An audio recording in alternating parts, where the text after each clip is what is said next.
I have to be honest, looking at the stack of research you sent over for this deep dive, it felt less like reading a history book and more like, I don't know, an autopsy report of the European soul.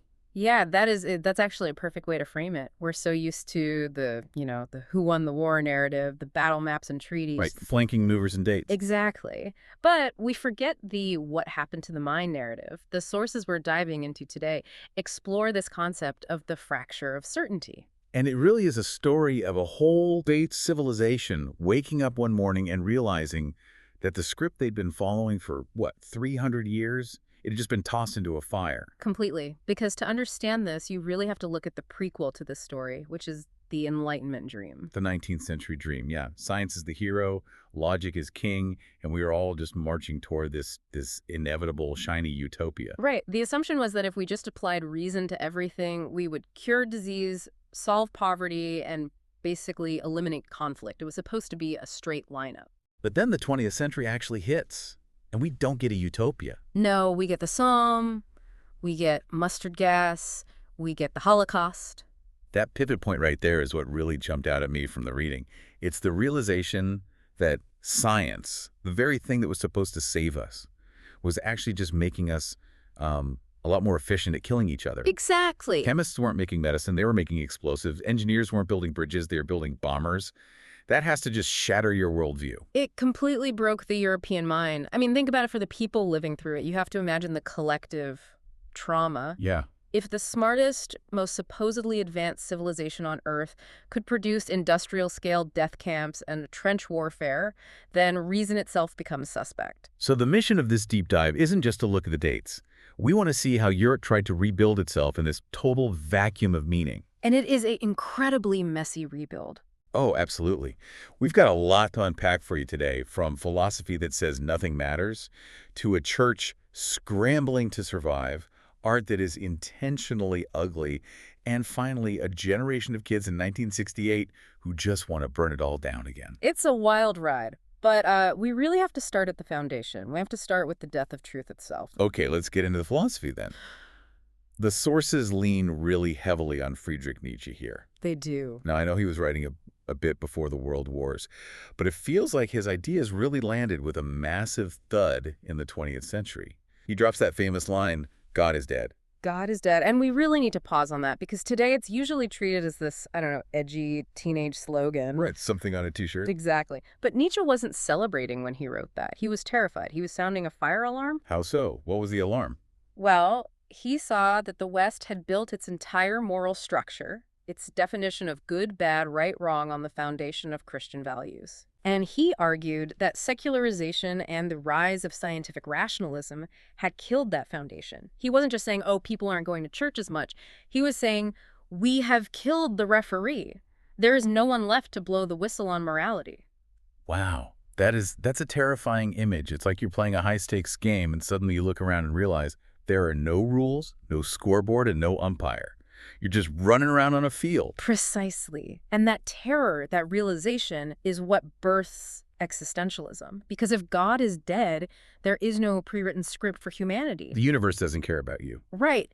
It is inherently absurd and completely devoid of intrinsic meaning. Which I have to say sounds incredibly depressing. Just, welcome to the world, it's empty, good luck. It is heavy. But the existentialist thinkers like Sartre and Camus, they flipped it. They said, yes, the universe is empty, but that means you are free. Oh, okay. Because there's no divine plan, the burden is entirely on you. You are solely responsible for creating your own values. You have to write your own script. I see. So it's empowering in a way, but it's also exhausting. You can't just follow the rules anymore. You have to wake up and invent them every single morning. And that exhaustion leads us directly into the next big philosophical shift covered in the sources, which is postmodernism. The rebellious younger sibling of existentialism. Exactly. If existentialism says you create your own meaning, postmodernism comes along and says, wait a minute, can we even trust meaning at all? This is the whole truth with a capital T versus my truth debate, isn't it? That's the one. It's a massive reaction against Enlightenment certainty. The postmodernists looked at the grand narratives of the past, things like Christianity, Marxism, the idea of scientific progress, and they argue that these are just stories we tell ourselves. Just cultural constructs. Right. The key takeaway from these sources is the argument that all truth is relative and culturally conditioned. You are trapped in your culture, your time period, your language. So no single culture actually possesses the absolute truth. Because everyone is trapped in their own historical context. It's the ultimate skepticism. It's basically saying, who are you to tell me what's true?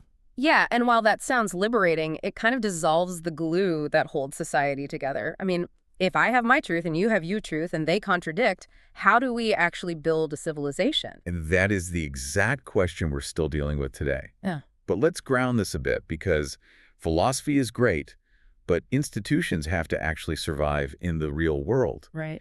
If the philosophers are running around saying God is dead, what is the actual church doing? Did the Vatican just close up shop and go home?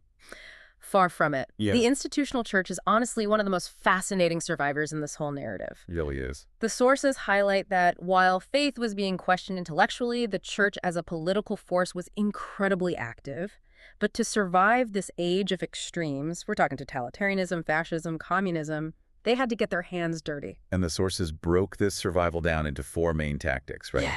Resistance, compromise, reform, and revolution. Yes. Let's start with resistance, because this is where we find some real moral heroism.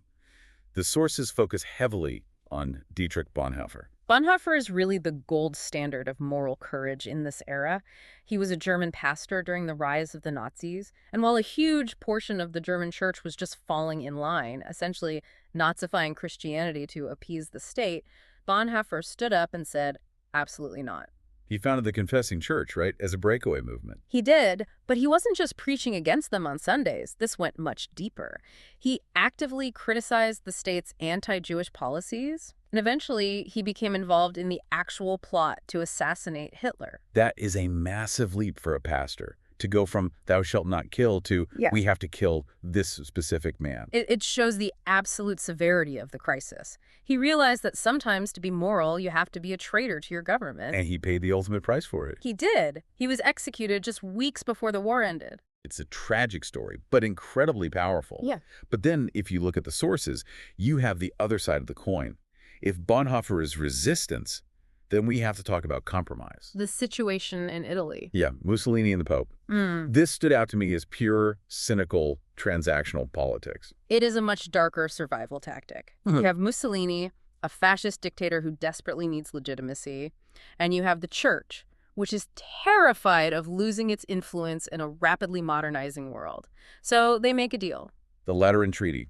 Mussolini recognizes the independence of Vatican City. It becomes its own sovereign country, and he makes Catholicism the official state religion. Right. But in exchange, the church gives the fascist government just a nod of approval? Essentially, yes. They secured church support for the fascist government, which Mussolini used for political legitimization. It neutralized the Catholic political opposition. Wow. It's a really stark contrast to Bonhoeffer. Here, the institution survived by shaking hands with the dictator, whereas Bonhoeffer died fighting one. And it wasn't just external politics either.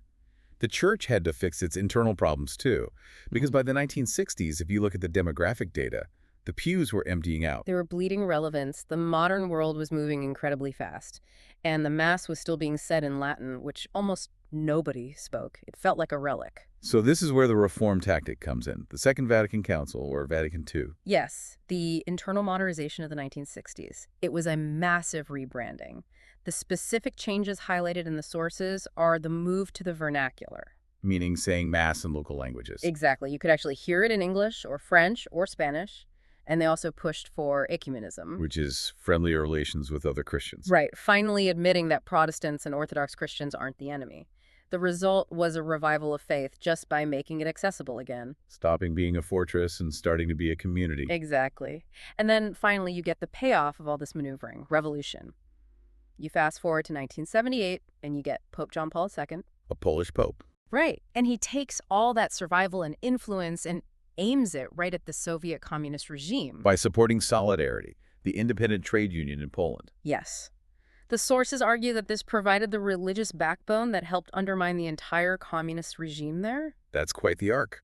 They go from compromising with fascists in the 20s to helping topple communists in the 80s. Survival through adaptation. Okay, so we've got the mind breaking with philosophy and the soul fighting for survival with religion. Now let's talk about the eyes, because the visual arts of this era, they get weird. They get very weird. And I feel like they get weird for a very specific reason. They get weird because reality got broken. You can't just paint a nice, realistic portrait of a fruit bowl when the world outside is being torn apart by machine guns. The art had to shatter because the worldview shattered. It moved away from realism straight into the subconscious and social critique. The sources start with Cubism and Pablo Picasso. And looking at those paintings, where a subject is broken up, and you see 3D subjects on 2D planes, it feels like he's trying to say that a single objective perspective is just a lie. That's exactly it. Picasso is rejecting the idea of absolute certainty in vision. He's breaking the image apart and putting it back together in a way that feels more true to the complex, fractured European psyche. And then you have the futurists, who just wanted to break from the past entirely. Futurism was obsessed with technology and speed. You look at Natalia Goncharova and that movement, they thought the past was a dead weight. They wanted art that looked like a machine. But the movement that really stopped me in my tracks was Dadaism, specifically Marcel Duchamp and the urinal. Fountain. Yeah, he puts a literal urinal in an art exhibition and calls it art. I used to think this was just him being a troll, just having a laugh. But reading the sources, putting it in the context of World War I, it feels much darker. Oh, it's deeply dark. It's the ultimate reaction to the war's purposelessness. You have to remember, generals and politicians were using high-minded Enlightenment words like glory, honor, and rationality to send millions of young men into a meat grinder. Right. So Duchamp looks at that rational society and says, if that is rationality, if that is our aesthetic value, then I'm putting a toilet in a gallery. So it's a satirical comment on the meaninglessness of it all. It's not a joke. It's a middle finger. It's an act of anti-art. It's saying the culture that produced the trenches doesn't deserve traditional beauty. That makes so much more sense. And then, of course, the mind melts completely with surrealism, influenced heavily by Freud and the dreamscape. Salvador Dali's The Persistence of Memory. The melting clocks. Exactly. It's a direct comment on the relativity of time. Hard, rigid reality is literally dissolving in that painting. It's funny, though, because while the painters are melting clocks, the architects are doing the exact opposite. The Bauhaus School? Yeah. They went hyper-rigid. Boxes of steel and glass, as the sources describe it. That's the other reaction to chaos. Extreme order. Bauhaus stripped away all the useless ornamentation. It was entirely function over form. If the world is a messy, irrational nightmare, let's build structures that are clean, logical, and efficient. It's almost like they were trying to force logic back into the world physically. Meanwhile, the literature of the time is siding with the surrealists. The goal was to challenge narrative structures to mirror complex human thought.